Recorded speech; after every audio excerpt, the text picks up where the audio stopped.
لا أحد أحلم من الله. ووالله إنني أدركت أقواما مغمى عليهم إن بعضهم إذا جاء وقت الصلاة يقوم لوحده ثم يصلي ثم يعود إلى غيبوبته والله على ما أقول شهيد.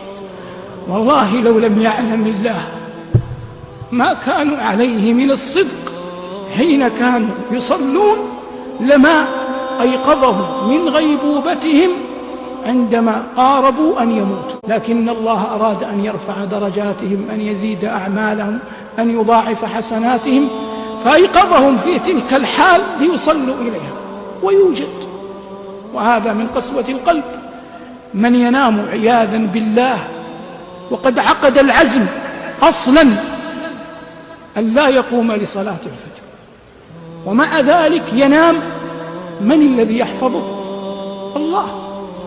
ويقوم ويمشي في الناس، من الذي يرزقه؟ الله.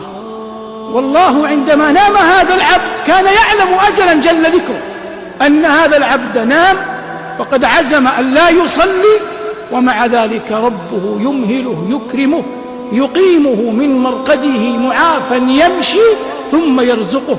فهل أحد أحلم من الله؟ والله لا أحد أحلم من الله. والله لا أحد أحلم من الله. والله لا أحد أحلم من الله. والله لا أحد أحلم.